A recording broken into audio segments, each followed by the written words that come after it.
Bon, je me présente très rapidement. Je suis le CEO d'une startup qui a créé une app qui s'appelle Leap, que je vais vous présenter tout de suite. Alors, qu'est-ce que c'est Leap? C'est très simple. C'est une app qui permet de créer, de regarder et de partager des vidéos. Donc, rien de très sorcier. Vous avez accès à un channel, des channels de vidéos à la Snapchat. Donc vraiment, ça c'est quelque chose qu'on a vraiment fait qui est complètement différent d'autres apps traditionnelles dans la vidéo. Donc vous avez des channels de vidéos que vous pouvez consommer comme sur Snapchat.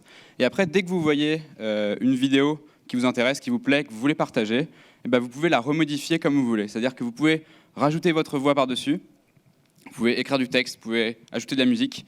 Donc vous pouvez faire de n'importe quelle vidéo un média que vous pouvez personnaliser. Donc l'idée, c'est vraiment de pouvoir modifier la manière dont on partage les vidéos. Et donc ensuite, il y a une logique très classique de réseau social où vous pouvez suivre des gens, jouer à des contests, etc. Nous, on s'attaque dans cette startup à 3 points cruciaux, qui sont pour nous cruciaux dans le domaine de la vidéo. Le premier, c'est que le partage de la vidéo aujourd'hui n'est pas du tout créatif. C'est-à-dire que quand vous voyez une vidéo, par exemple sur Instagram ou sur Facebook, vous faites juste cliquer sur like, vous la partagez, vous la commentez, et puis c'est donc des interactions qui sont très faibles. Aujourd'hui, ce qu'on permet, c'est que dès que vous voyez une vidéo, vous pouvez la recréer comme vous voulez. C'est-à-dire que maintenant, on est dans une génération, enfin la génération qui arrive des millennials, a envie de plus en plus de créer des vidéos. On leur donne de plus en plus des outils pour créer des vidéos. Donc nous, on prend des vidéos existantes et on permet de les recréer. Le deuxième problème qu'on affronte, c'est que la consommation de vidéos aujourd'hui est vraiment, vraiment pas terrible. C'est-à-dire quand vous arrivez sur un newsfeed sur Instagram ou sur Vine, vous devez scroller encore et encore, attendre que la vidéo load, la regarder, scroller, etc. Donc l'expérience est vraiment n'est vraiment pas terrible. Donc nous, on a vraiment essayé de repenser toute l'expérience de consommation de vidéos pour la rendre la plus simple possible sur un mobile. Et ensuite, le troisième point auquel on s'adresse, c'est qu'aujourd'hui, pour trouver des vidéos, c'est très compliqué. Donc l'application qu'on crée, elle, s'attaque à ces 3 problèmes. Donc nous, notre secret sauce, que vous voyez que le principe de l'app est relativement simple, il n'y a rien de sorcier. Par contre, nous, ce qu'on permet de faire à chaque fois, c'est de rendre nos utilisateurs vraiment et simplement, on va dire, accros ou addicts à la vidéo. C'est-à-dire les gens qui veulent consommer beaucoup de vidéos peuvent le faire très très facilement sur notre application. Les gens qui veulent créer beaucoup de vidéos peuvent le faire très facilement. On enlève toutes les barrières à l'entrée sur notre application. C'est l'idée. Donc aujourd'hui, très rapidement sur nos chiffres, on a une communauté de plus d'1 million d'utilisateurs. Donc après un peu moins d'1 an de lancement. 40% de nos utilisateurs sont des créateurs, donc ça c'est le point qui est un des points les plus importants pour nous, c'est que la majorité des gens soient des créateurs. Et notre ambition, c'est que ça soit 100% des gens qui arrivent sur la plateforme et qui puissent créer du contenu.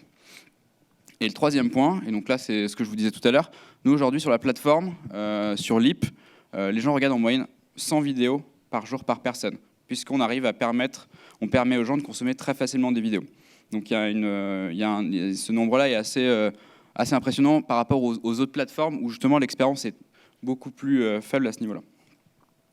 Et la dernière métrique, avant de rentrer dans le sujet qui nous intéresse, c'est que 20% de nos daily active users, donc c'est-à-dire les gens qui viennent tous les jours sur l'app, passent en moyenne 2 heures par jour sur l'app. Donc on a créé une app qui est vraiment très addictive pour les millennials. Donc nos utilisateurs sont assez jeunes, donc ça va de 13 ans, enfin, il y a même des utilisateurs qui sont extrêmement jeunes, qui ont 8 ans ou 9 ans, jusqu'à 25 ans. Donc on a un panel d'utilisateurs qui est extrêmement jeune. Hop. Voilà, donc ça, je vais commencer. Donc l'idée là dans ce talk, c'est de vous parler de la manière dont on a fait pour arriver à notre premier million d'utilisateurs. Donc je vais commencer sur des premiers points qui sont un peu des fondamentaux pour enlever toute idée. Le premier, c'est que la croissance, il n'y a rien de magique. Je pense que tous les gens qui sont entrepreneurs, qui travaillent dans le web, lisent beaucoup d'articles de blog et entendent beaucoup parler du growth hacking, genre de notions. Et c'est vrai, quand on lit ce genre d'articles, on a l'impression que les boîtes qui cartonnent, qui ont des millions d'utilisateurs, l'ont fait un peu de manière magique. C'est-à-dire qu'ils ont eu de la chance, d'un coup, ils ont émergé sur le marché. Et ça s'est passé comme ça, il y a eu de la croissance, et puis après, ils ont levé des fonds, etc. Ça, c'est entièrement faux. Les boîtes qui ont réussi à avoir des millions, et même certaines des milliards, surtout une d'utilisateurs, C'est des boîtes qui ont énormément travaillé, qui ont fait un travail de fourmi pendant des années pour réussir à avoir ce nombre d'utilisateurs. Donc juste pour vous dire que déjà, ne jamais oublier que c'est énormément de travail de devoir pour avoir des utilisateurs. Il n'y a pas de magie, il n'y a pas de chance, il n'y a pas de magie. La deuxième chose, c'est que quand vous lisez des articles sur des blogs, c'est très très difficile de reproduire ce qui est écrit. C'est-à-dire que vous allez lire, oui, Airbnb a fait sa croissance en faisant un hack de Craigslist. Ils ont dû faire ça, je sais pas, quelques mois et ça leur a apporté leurs premiers utilisateurs, mais c'est pas avec ça qu'ils ont fait leur croissance et vous aurez du mal à le reproduire. Donc vous voyez un tas de... En fait, il y a énormément de tartes à la crème, Dropbox, PayPal, Airbnb, etc. Mais c'est vrai que vous lisez ça, mais ça ne vous aide pas en fait à créer votre produit. Ensuite, un point aussi important, c'est qu'on croit souvent que quand on fait de la croissance, on vaut mieux être malin et pas payer, plutôt que l'inverse. Moi, ce que je dis, c'est qu'on peut payer et être malin. C'est-à-dire que parfois, quand on veut acquérir des users, on peut payer. L'idée, c'est pas de dépenser des milliards parce que souvent on les a pas, ou même des millions, même des centaines de milliers parce qu'on les a pas.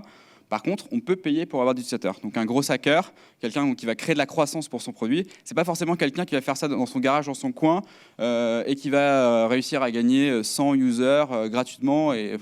Voilà. Il faut vraiment s'enlever ça de la tête. C'est-à-dire que si vous voulez faire de la croissance sur votre produit, vous pouvez payer. Ensuite, un point important, c'est que la croissance, c'est un mix entre du marketing, mais aussi du produit. C'est-à-dire que vous ne pouvez pas faire de la croissance sur un produit qui ne marche pas. C'est-à-dire qu'aujourd'hui, il y a énormément de moyens de faire de l'acquisition. Vous pouvez payer, vous pouvez faire des Facebook Ads, etc. C'est assez simple aujourd'hui, on va dire. Ça commence à devenir assez mainstream sur le marché, de gens qui font du marketing. Par contre, ce qu'il ne faut pas oublier, c'est que c'est un mix avec le produit. C'est-à-dire que votre croissance, vous allez la faire parce que vous avez de la rétention, vous allez la faire parce que vous avez de l'activation, c'est-à-dire que les gens vont arriver sur votre produit, ils vont l'adorer, ils vont en parler à leurs amis.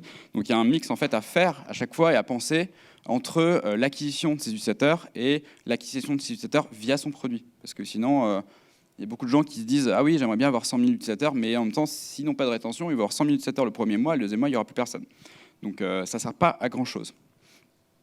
Donc c'est pour ça que nous, la manière dont on travaille, donc chez Leap, c'est cette manière-là. C'est-à-dire qu'on construit des choses très rapidement, des hypothèses très rapidement, on les mesure très rapidement, c'est-à-dire qu'on est capable de déterminer qu'est-ce qui fait qu'une initiative est un échec ou un succès. Ça, c'est quelque chose qui est très compliqué, et on apprend très rapidement. Donc ça, c'est la méthode itérative. Pour vraiment vous donner un exemple concret, parce que peut-être que ça peut paraître un peu abstrait, ce genre de tableau, etc. Nous, avant, on avait une application qui s'appelait Bobbler, et on n'arrivait pas à avoir des utilisateurs. On n'arrivait pas à avoir des utilisateurs pour une raison simple, c'est qu'on avait une vision sur le produit, on essayait de se convaincre nous-mêmes que ça marchait, sauf que les utilisateurs ne venaient pas sur le produit et on n'arrivait pas du tout à le faire. On n'arrivait pas du tout à faire grandir la communauté. C'était extrêmement compliqué. C'est une sorte de traversée du désert. Pourquoi ? Parce qu'on n'avait pas de méthode itérative. C'est-à-dire qu'on avait une vision très générale sur le produit. On essayait de convaincre tous les gens qu'on voyait.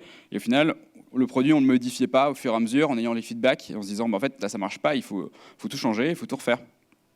Donc là, avec Leap, ce qu'on fait, c'est que toutes les 2 semaines, on va modifier le produit, on va recueillir les feedbacks des utilisateurs, avec pour objectif, à chaque fois, de améliorer la rétention, c'est-à-dire faire en sorte que les utilisateurs reviennent, améliorer le referral, c'est-à-dire faire en sorte que les utilisateurs partagent le plus possible à leurs amis des contenus pour qu'ils viennent sur l'application. Donc tout se fait au niveau du produit, et sur l'acquisition, toutes les actions marketing qu'on va faire sur le produit, pareil, on va les tester, c'est-à-dire qu'on va mettre des mini-budgets, par exemple sur une Facebook Ad, on va mettre 10 €, on va voir si ça convertit pas, on ne va pas mettre plus d'argent dessus. Par contre, si on voit qu'on met 10 € et que derrière ça convertit incroyablement bien, là on va peut-être mettre plus de budget. Mais à chaque fois on teste avec des toutes petites sommes. Pour ce qui est du marketing, on mesure très rapidement, on dit c'est un échec, c'est un succès, et si c'est un succès, on continue. Mais l'inverse n'est pas possible. Ensuite, ce qui est important, là vraiment, j'oriente vraiment le talk sur le produit, parce que je trouve que c'est souvent des choses qui manquent dans ce qu'on lit, c'est qu'il faut vous concentrer souvent sur une métrique. Ça, c'est super important, parce que ça permet à toute la team d'avoir un objectif. Par exemple, moi, je vous donne un exemple sur Leap. Ce qu'on a fait, c'est au début, notre focus était de gagner des utilisateurs, parce qu'au début, quand on a lancé, on n'avait personne. Donc, Le but, c'était de gagner des utilisateurs. Ensuite, on a vu que on avait des utilisateurs, mais ils ne restaient pas très longtemps. Donc, ce qu'on a fait, c'est qu'on s'est dit, il faut qu'on travaille sur la rétention. Donc, la rétention, maintenant, aujourd'hui, c'est notre métrique à nous. Aujourd'hui, ce qu'on calcule, et la seule métrique qu'on calcule dans la boîte, c'est est-ce que les utilisateurs qui créent une LIP restent? Combien de temps ils restent? Et comment je peux faire pour qu'ils restent encore plus longtemps? Donc, une seule métrique qu'on calcule. Et c'est comme ça, c'est en ayant cette démarche-là, qu'on peut en fait faire grossir une communauté et arriver à des millions d'utilisateurs. Facebook, par exemple, c'était il faut absolument que quand un utilisateur arrive, il invite 7 amis. S'il invite 7 amis, là, du coup, il a déjà un mini réseau d'amis, etc., etc. Donc, ils se sont concentrés, au niveau de la croissance, ils se sont concentrés sur une seule métrique et ils travaillent que sur ça. Donc, nous, on travaille que sur la rétention. Donc nous, par exemple, pour vous donner un exemple, donc un exemple de règle qui permet de déterminer ce qui marche et ce qui ne marche pas, parce que souvent on se dit « mais si ça marche parce que les utilisateurs n'ont pas compris, etc. » Souvent ça, on essaie de se convaincre soi-même. Nous, on développe une fonctionnalité, ou on développe une action marketing, et on se dit que si 25% des utilisateurs n'utilisent pas cette fonctionnalité, on la jette à la poubelle. Ensuite, la deuxième règle, c'est si on jette une fonctionnalité à la poubelle, que l'utilisateur, les utilisateurs crient de rage, là, on se dit, OK, bon, peut-être qu'on va itérer dessus. Donc voilà, on détermine des règles et ça permet en fait tout de suite de mettre un cap sur les discussions, parce que souvent, quand vous avez des discussions sur le produit, personne n'est d'accord parce que tout le monde a une vision un peu différente du produit. Ils se disent non, ça va marcher. Et surtout, les gens ont énormément travaillé sur. Quand on travaille pendant 2 semaines, 3 semaines sur une fonctionnalité, ça fait mal au cœur de l'acheter à la poubelle. Donc il faut vraiment déterminer des règles très précises sur lesquelles tout le monde est d'accord et ça permet en fait d'avoir un développement data-driven. Ça, c'est super important. Voilà, donc nous, on fonctionne comme ça.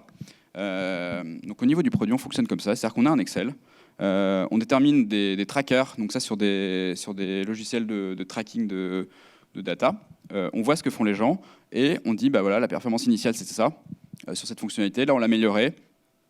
On a amélioré cette fonctionnalité-là ou pas. On regarde les chiffres et après, on dit, OK, on l'a fait pas, on la supprime pas. Voilà. Donc en fait, vous avez juste besoin d'une méthodologie hyper simple. Nous, c'est juste un fichier Excel que toute la team a, que toute la team peut consulter et qui permet de voir les prochaines itérations produits et de déterminer la roadmap. C'est extrêmement simple, mais par contre, le jour où vous faites ça, vous avez vraiment une méthodologie qui vous permet de sortir de l'opinion un peu du doigt mouillé sur est-ce que ça marche pas. Voilà. Alors ça, maintenant, je vais parler de l'acquisition. L'acquisition pure, donc ça aussi, je tiens à le dire, c'est du boulot. Donc, quand vous lancez un produit, donc que ce soit un produit B2B, B2C, etc., vous êtes obligé de tester, beaucoup de canaux d'acquisition. Donc les canaux d'acquisition, c'est ce qui va vous permettre de gagner très facilement des nouveaux utilisateurs parce que il y a des poches d'utilisateurs homogènes qui sont sur des plateformes. Donc il faut essayer de se plugger sur une plateforme et faire en sorte que la majeure partie des utilisateurs d'une plateforme entendent parler de vous. Donc il faut tout tester. Après, évidemment, en fonction de votre produit, il y a des choses que vous n'avez pas testées. Nous, on n'a pas testé mettre notre application sur Amazon, en vente sur Amazon, etc. Mais voilà, vous devez tester le maximum de channels d'acquisition pour voir lequel marche le mieux. Ça, c'est quelque chose de très important. Nous, quand on a lancé notre application, donc c'était il y a un peu moins d'1 an, il y a Facebook Messenger qui venait de lancer donc Messenger en tant que plateforme, c'est-à-dire que Messenger a dit maintenant on peut partager des contenus vidéo entre autres sur Messenger. Donc nous on s'est dit on va lancer une app qui fait que ça. On va lancer une app, on va lancer un proto, donc on l'a fait en 48 heures, une application, on pouvait créer une vidéo, mettre sa voix par-dessus et la partager sur Messenger. Donc c'était une opportunité très forte pour nous, ça permettait en fait aux gens de partager des vidéos drôles à leurs amis. Les amis recevaient les vidéos et du coup téléchargeaient l'application hyper rapidement, donc ça permet de viraliser l'application. Et donc ça c'est un exemple de channel d'acquisition très facile à mettre en place et qui permet de gagner des utilisateurs très facilement. Donc nous par exemple la première semaine on a eu 30 000 nouveaux utilisateurs et du coup il y a un effet de viralité, c'est-à-dire que nos utilisateurs sont très jeunes, mais c'est vrai qu'une fois qu'il y avait un collégien qui l'avait, toute son école l'avait le lendemain. Donc, parce que ça passait par Messenger et que du coup il n'y avait pas de friction sur oui, je dois me créer un compte sur l'application, mais en même temps je ne sais même pas ce que ça fait. Il n'y avait même pas de login, il n'y avait rien. C'était juste, vous arrivez, vous voyez une liste de vidéos, donc l'application était horriblement faite. Vous aviez juste une liste de vidéos, hop, je mets ma voix par-dessus, je l'envoie à mes amis sur Messenger. Donc ça c'est un exemple donc, qui marche pour nous, qui nous a permis de grandir très rapidement au tout début. Ensuite, on s'est dit, Messenger c'est bien, mais comment on fait pour accélérer la croissance? Comment on fait pour passer à 100 000, 200 000, 300 000 utilisateurs? Donc on a essayé plein de choses. On a essayé, par exemple, on avait des utilisateurs qui avaient des très très gros comptes sur Instagram, donc on leur a parlé, on leur a dit oui, est-ce que tu peux faire partager tes lips sur Instagram, sur Twitter, etc. Et en fait, on a vu que ça n'avait aucun effet. Ça n'avait aucun effet parce que le taux de conversion sur ces réseaux-là, il n'est pas très fort, il n'était pas très fort pour nous. Donc, on a testé ça et on a vu que ça ne marchait pas, qu'il y avait un taux de conversion très faible. Et ensuite, on a testé donc Snapchat, parce qu'on s'est dit, ah ouais, en fait, nous, nos utilisateurs sont extrêmement jeunes. En fait, aujourd'hui, les millennials et les jeunes sont sur Snapchat. Comment on fait pour faire de l'acquisition sur Snapchat? Donc on a fait un tout premier test où il y avait un utilisateur qui avait un compte avec 20 000 vues sur ses stories Snapchat. On lui a dit, est-ce que tu peux poster un message en disant que tu as téléchargé l'application Leap, que c'est cool et que tu invites tous les gens qui te suivent à la télécharger? Donc on a fait un test. C'est une personne qui avait à peu près 15 000 ou entre 15 et 20 000, je ne sais plus, vues par Snap. Et on a vu qu'il y a eu 3 000 téléchargements d'un coup. 3 000 téléchargements et qu'on était trending search sur Apple. Donc là, on s'est dit que le taux de conversion, il y avait un taux de conversion quasi à 20%. Donc c'est-à-dire qu'on s'est rendu compte qu'à ce moment-là, qu'il y avait un taux de conversion sur ce canal d'acquisition qui était 20 fois plus fort que les autres. Enfin, 4 fois là, du coup. Plus fort que les autres et qui, du coup, était impressionnant. Et on s'est dit, on va essayer de faire de la croissance là-dessus. Donc, pourquoi ça marche pour nous, Snapchat? Donc, du coup, l'explication, évidemment, a posteriori, parce que ça ne sert à rien on ne peut pas expliquer les choses avant de les avoir fait. Donc là, on a vu qu'on avait un taux de conversion à 20%, ce qui est énorme. Il y a quasiment aucun réseau social qui permet d'avoir une conversion à 20%, c'est hallucinant. Après, ça ne marche pas pour toutes les applications. Les applications qui ont moins de conversion, nous, c'est une application virale, etc. Pourquoi? Parce que les ados, quand ils sont sur Snapchat, c'est le soir. Donc ils s'ennuient, ils regardent des stories. Et du coup, quand quelqu'un leur propose de télécharger une application le soir, forcément, ils ont envie de s'amuser, donc ils vont télécharger l'application. Ensuite, pourquoi? Parce que pourquoi ça marchait, et pourquoi ça marche même pour d'autres applications, évidemment, c'est parce qu'il y a du full screen. L'expérience vidéo, elle est en full screen. C'est-à-dire que l'engagement avec le contenu vidéo, il est tellement fort que du coup, il y a un mimétisme qui est énorme. C'est-à-dire qu'un influenceur va parler de votre application sur Snapchat, du coup, vous allez le faire parce que Snapchat, c'est comme une sorte de télé-réalité où c'est comme si vous étiez dans la vie des gens et quand vous voyez quelqu'un faire quelque chose, vous avez envie de faire la même chose. Donc du coup, il y a un énorme effet de mimétisme qui fait que la conversion et le taux de téléchargement, pour nous, était hallucinant. Donc, on s'est dit, ok, on a testé une fois, 2 fois, parce qu'une fois, ça peut être ça peut être de la chance. On a essayé 1 fois, 2 fois, 3 fois, et au final, comme ça, on est devenu top 1 App Store, et on a fait des centaines de milliers de téléchargements, et on a fait toute notre croissance, et on continue à faire toute notre croissance sur Snapchat. Donc du coup, par exemple, on s'est dit, du coup, Snapchat, ça marche super bien. Donc du coup, on va essayer de faire une invitation sur Snapchat. C'est-à-dire que nos utilisateurs, quand ils arrivent, leur permet d'envoyer une invitation à tous leurs amis Snapchat. Donc, du coup, on a itéré sur le produit en fonction des premiers résultats qu'on avait et qu'on a pu tester en quelques heures très rapidement. Donc c'est vraiment l'idée, c'est toujours d'être lean sur l'acquisition. Donc, Snapchat, c'est assez hallucinant parce qu'en fait, vous avez des audiences qui sont homogènes. C'est-à-dire que sur Snapchat, vous ne pouvez pas découvrir des gens sur Snapchat. C'est-à-dire que c'est quelqu'un qui vous parle de Snapchat.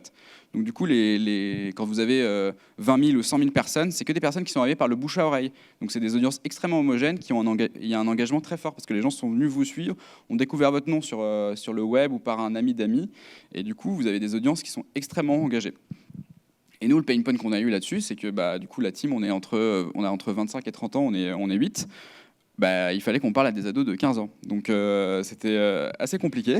Et surtout, on ne sait pas qui c'est les influenceurs qui ont 15 ans. Parce que quand moi, j'ai 27 ans, quand on me donnait des noms de personnes, j'avais jamais entendu parler d'eux. Et quand je parle des influenceurs qui sont aujourd'hui sur Leap, les gens n'ont jamais entendu parler d'eux. Pourtant, c'est des gens qui ont des audiences hallucinantes. C'est des gens qui sont à chaque fois qu'ils font une vidéo, ils sont vus par 150 000 personnes et vous n'en avez jamais entendu parler.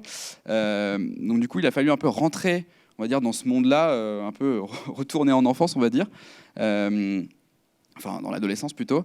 Et il a fallu aller parler à ces gens-là, leur parler de Leap, etc., pour essayer à chaque fois de faire en sorte qu'ils parlent de nous sur Snapchat pour que leurs audiences arrivent en masse sur Snapchat. Donc sur Leap, pardon. Voilà, donc il a vraiment fallu faire ça, donc c'était pas évident, une sorte d'acculturation un peu. Mais du coup, on savait que si on faisait ce travail-là, on aurait de la croissance, derrière parce que c'était le meilleur canal d'acquisition pour nous. Voilà, donc du coup, la manière dont ensuite on a itéré là-dessus, c'est qu'on s'est rendu compte que sur Instagram et sur Twitter, ce qui comptait, c'était pas seulement de faire un post, c'est qu'il y en ait des milliers d'un coup.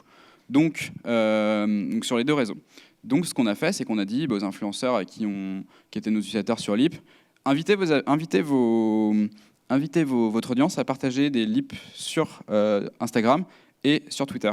Et donc du coup, quand vous avez une personne qui parle à 150 000 personnes et qu'il y en a 20 000 d'un coup qui partagent leur Leap sur ces réseaux-là, là, il y a un effet de viralité qui se passe sur ces réseaux-là en plus. Donc vous avez l'acquisition sur Snapchat et après sur les autres réseaux. Donc du coup, à chaque fois, l'important, c'est de comprendre comment ça fonctionne. Par exemple, Dubsmash aussi, qui est une application qui permet de se filmer avec de la voix derrière, eux, ils ont fait leur acquisition sur Instagram parce que les gens partageaient en masse sur Instagram et du coup, c'est comme ça qu'ils ont fait leur croissance. Ensuite, du coup, je vous montre sur le produit. Donc là, l'idée, c'est un peu de démystifier le fait de dire « Ah, tu as des millions d'utilisateurs, c'est génial, t'es trop fort, c'est magique, etc. » Non, malheureusement, c'est pas magique. Malheureusement, quand on fait un produit, qu'on fait de l'acquisition, il y a plein de fails, il y a plein de choses qui ne marchent pas. Il y a plein de choses parfois, on passe des mois à faire des choses qui ne marchent pas. Donc ça, c'est normal, parce que parfois, j'ai des gens qui viennent me voir en me disant comment tu as fait, et je leur explique, ils me disent « Ah oui, mais en fait, tu galères comme nous. » Oui, évidemment. Tout le monde galère, et c'est normal parce que c'est pas une science exacte. Si c'est une science exacte, ça serait très facile. Donc là, c'est beaucoup de galères, beaucoup de questions, donc c'est normal. Par exemple, on a fait un landing page sur le web où vous pouviez rentrer votre numéro de téléphone pour recevoir le lien de l'application, pour voir si ça marchait. Et en fait, on a vu que ça ne marchait pas du tout. Personne ne le faisait. Donc, hop, on l'a supprimé. Un deuxième fail. Au tout début, on lance Leap. Donc une application qui permet au début tout simplement de partager sur Facebook Messenger des vidéos. Et là, d'un coup, on voit qu'il y a une vidéo d'une Leap, avec, vous reconnaissez Pocahontas, qui a été vue 1,7 million de fois. Mais les gens en fait savent pas que c'est fait sur l'application Leap. Donc là on se dit merde, il y a 1,7 million de personnes qui ont vu ça, mais ils savent pas que c'est l'application Leap. Donc là ça fait mal. Donc ça par exemple c'est un exemple de fail qui nous dit ok en fait on avait un canal d'acquisition extrêmement fort parce que en fait les vidéos sont ultra virales sur les réseaux sociaux. Aujourd'hui on a plus de 100 millions de vidéos qui ont été vues sur les réseaux sociaux. Enfin 100 millions de vues pardon sur les réseaux sociaux. Donc on s'est dit on va itérer parce qu'on sait que potentiellement c'est un moyen d'acquisition. Donc ce qu'on a fait, c'est qu'on a mis, donc vous voyez, une watermark en bas à droite qui nous permettent maintenant, à chaque fois que les gens partagent sur des grosses pages de Facebook que nous, on ne connaît pas forcément, faire en sorte que les gens comprennent que c'est fait sur l'application Leap. Donc là, par exemple, on a une Leap qui a été faite, qui a été postée sur notre page et qui naturellement, donc vous voyez qu'il n'y a pas de paid, il n'y a pas de ad. Elle a été vue 5,3 millions de fois et elle a été dans 21 millions de newsfeed. Et donc là, les gens ont vu que c'était fait sur l'application Leap. Donc là, ça nous a permis de faire de l'acquisition très facilement parce qu'on avait mis cette watermark, parce qu'on avait appris de nos erreurs. Ça, c'est un dernier exemple. Nous, au début, donc, on a une très grosse acquisition. Les gens, dès qu'ils arrivent, ils passent des heures et des heures sur le produit, donc ça c'est pas vraiment notre problème. Par contre le problème qu'on avait c'était les gens au bout d'un mois ils arrêtent d'utiliser l'application. Donc qu'est-ce qu'on fait? On va faire en sorte que les gens puissent regarder directement sur l'application des Leap, parce qu'on sait que tout le monde n'est pas un créateur, donc les gens qui arrivent qui sont pas créateurs, déjà ils partent dès le lendemain parce qu'ils se sentent pas concernés. Donc on va faire en sorte que les gens regardent des vidéos. Donc là on a fait une dizaine d'itérations, ça a duré 3 mois. Où on disait aux gens, regardez, vous pouvez regarder les meilleurs livres du jour. Même à un moment, on a même mis des flèches pour dire, oui, c'est là, parce que les gens ne comprenaient pas qu'ils pouvaient regarder des vidéos. Donc on avait un gros problème. On a même mis à un moment une énorme vidéo sur la première page, et les gens ne cliquaient pas parce qu'ils ne comprenaient pas que c'était une vidéo. Donc on a itéré, et au final, on a mis ce dernier écran, donc là, qui est l'écran actuel, un écran à la Snapchat, et là, du coup, maintenant, il y a 98% des gens qui regardent les vidéos, donc maintenant qui sont répartis par catégorie. Et maintenant, la rétention du coup a été multipliée par 5 parce que les gens qui arrivent, qui regardent des vidéos, du coup, ils passent du temps à regarder des vidéos. Après, du coup, plus on regarde de vidéos, plus on a envie d'en créer parce qu'on a envie de le faire soi-même, etc., etc. Donc du coup, on a vraiment créé une boucle de viralité et surtout, on a augmenté la rétention en faisant des itérations, en permanence. Et là, ça, par exemple, ça a duré 3 mois, donc c'est extrêmement long, c'est une grosse galère. Mais une fois qu'on a réussi à le faire, une fois qu'on a craqué le problème, on sait qu'on peut continuer sa croissance de manière beaucoup plus pérenne. Et donc, en fait, en permanence, quand vous avez un produit, vous êtes obligé d'avoir cette méthodologie-là. Donc là, j'ai vraiment orienté le talk sur le côté produit. Parce que l'acquisition, c'est pas seulement gagner des users en faisant du marketing à l'extérieur, en faisant des Facebook, etc. C'est aussi travailler à fond sur son produit, travailler à fond sur sa rétention, travailler à fond sur les métriques qui sont importantes pour le produit. Voilà.